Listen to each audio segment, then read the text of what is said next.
Step mother's daughter is my ex के episode 3 की starting में हमें दिखाया जाता है यूमे को, जो कि सोच रही रहती है। आज से 6 महीने पहले वो बहुत ही ज्यादा इंट्रोवर्ट थी और वो बहुत सी अजीब सी चीजें करती थी, जैसे मिजुतो की दी हुई हर चीज को एक बॉक्स के अंदर संभाल के रखना, चाहे वो कुछ भी हो, क्योंकि वो उसके लिए एक खजाने के जैसा है। और अगर कोई भी उसे अभी से पहले देखा होता तो वो यकीन नहीं कर पाता कि ये वही यूमे है। फिर हमें दिखाया जाता है यूमे उसी बॉक्स के अंदर से मिजुतो के कपड़े को निकाल के देख रही रहती है, लेकिन फिर वो सोचने लगती है आखिर वो उनके साथ कर क्या रही थी।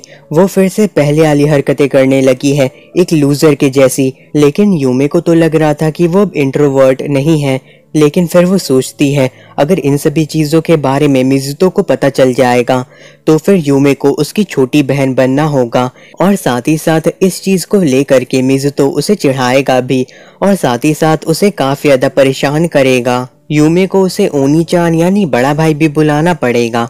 ये सारी चीजें सोच करके यूमे सोचती है वो ऐसा नहीं होने दे सकती, वो ले जा करके उसके कपड़े उसे लौटा देगी इससे पहले कि काफी ज्यादा देर हो जाए। फिर वो सोचती है वो ये कपड़े तब उसके पास रख आएगी जब वो सो रहा होगा।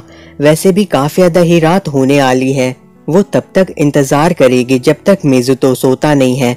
लेकिन जब वो उसके रूम में जाती है तो वो हैरान रह जाती है। देन हमें दिखाया जाता है वो दोनों ही बैठ करके रॉक पेपर सीजर खेल रहे रहते हैं और वहाँ पे उन दोनों के ही कपड़े रखे हुए थे। मिजुतो कहता है आखिर उसने यहाँ पे फैमिली मीटिंग क्यों बुलाई है। यूमे कहती है उसे उससे कुछ बातें करनी थी, जैसे कि वो पहले वाले इंट्रोवर्ट की तरह ही बिहेव करना शुरू कर दी है, इसलिए वो यहाँ पे आई है ताकि वो उसके कपड़े को उसे लौटा सके। ये सुन के मिजुतो कहता है आखिर उसके कपड़े यूमे के पास कैसे गए थे। यूमे कहती है वो बस ऐसे ही उसके पास आ गए थे, लेकिन मिजुतो कहने लगता है अपनी सारी सच्चाई तुरंत ही बता दो।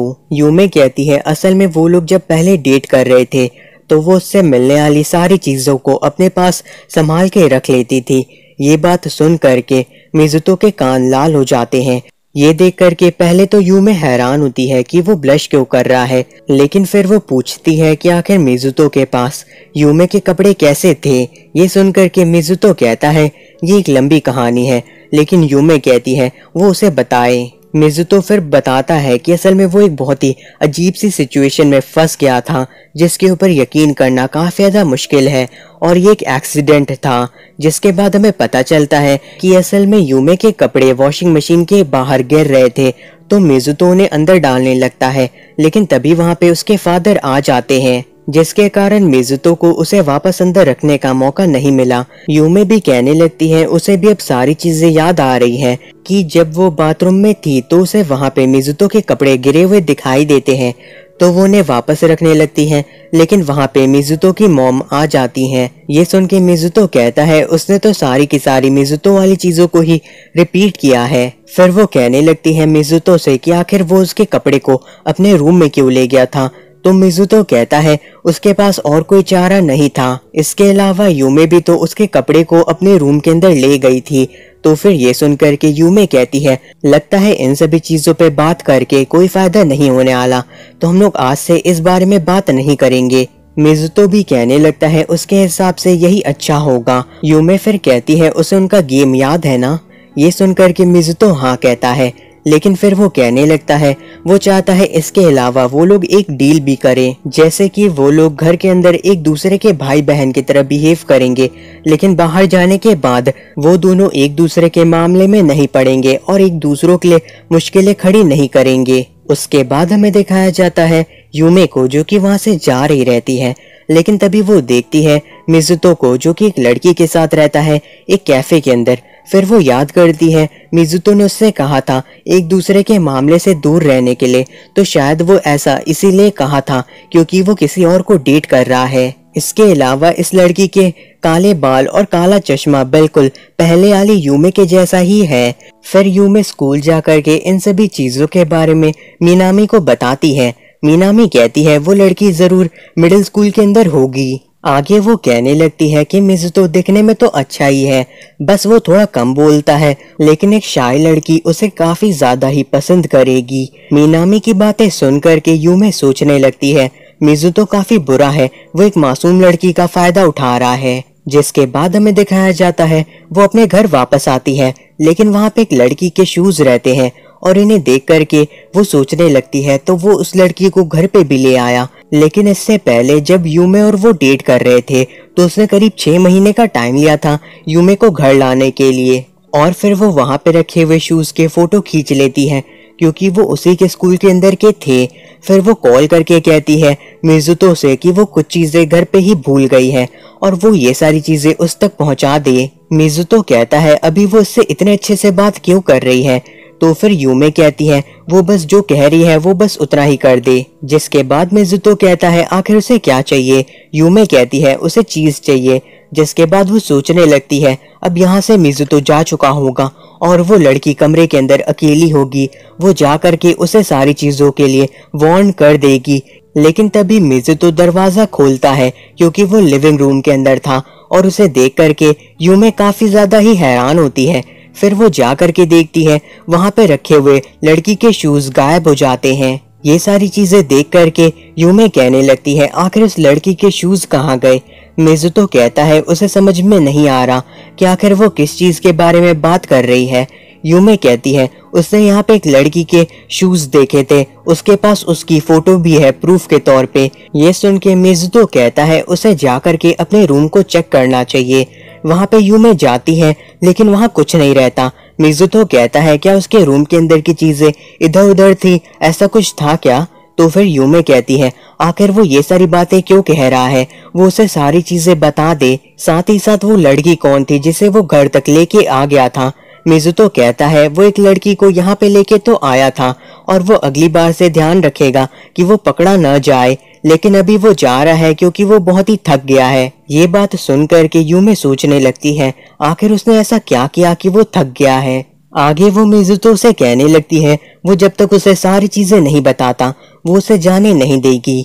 लेकिन तभी मिजुतो देखता है लिविंग रूम में और थोड़ा सा हैरान होता है।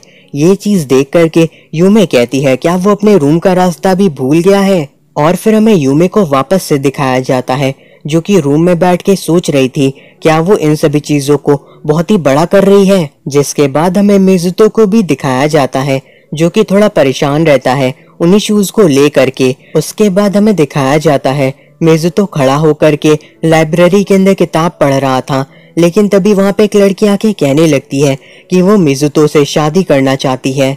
मिजुतो ये सुन के हैरान होता है और कहता है वो आज से पहले उससे कभी नहीं मिला। तो वो लड़की कहती है क्या वो उसे पहचान भी नहीं पा रहा। जिसके बाद वो अपने विग और चश्मे को हटाती है और वो मिनामी रहती है। मिजुतो फिर कहता है क्या मिनामी उसे पसंद करती है। मिनामी कहती है वो उससे नफरत नहीं करती। ये सुन के मिजुतो कहता है अगर वो उसे पसंद नहीं करती तो उससे शादी क्यों करना चाहती है। तो फिर मिनामी कहने लगती है अगर वो उससे शादी कर लेगी तो वो यूमे की बहन बन जाएगी।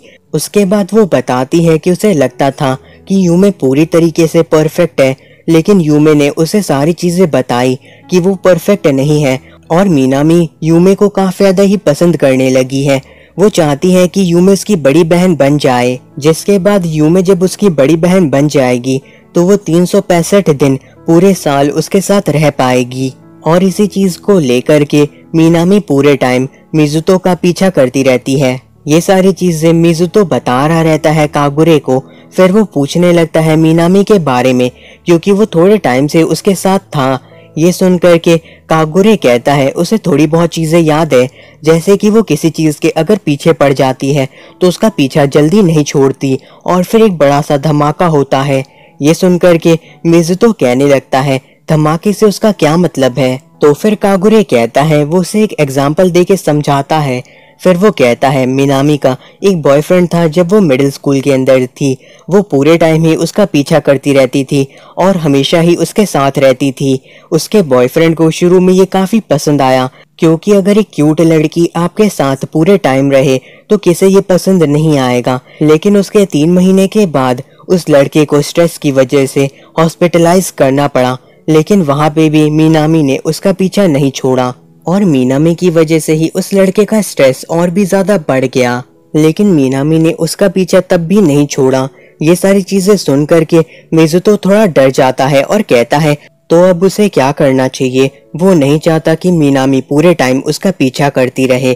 तो फिर कागुरे कहता है उन लोगों को जल्दी से जल्दी मीनामी को दूर करना होगा यूमे से, इससे पहले कि मीनामी के ऊपर यूमे का भूत सवार हो जाए। और इस चीज को करने के लिए मिजुतो को ये सारी चीजें कहनी होंगी यूमे से। जिसके बाद हमें दिखाया जाता है मिजुतो जाकर के यूमे से कहता है वो उसे पनिशमेंट देना चाहता है क्योंकि उसने डील को तोड़ा है और मिजुतो के मामले में दखल दी है। ये सुनकर के यूमे कहती है तो आखिर उससे क्या करना पड़ेगा सजा के तौर पे। तो फिर मिजुतो कहता है वो असल में चाहता है कि वो कल उसके साथ डेट पे चले।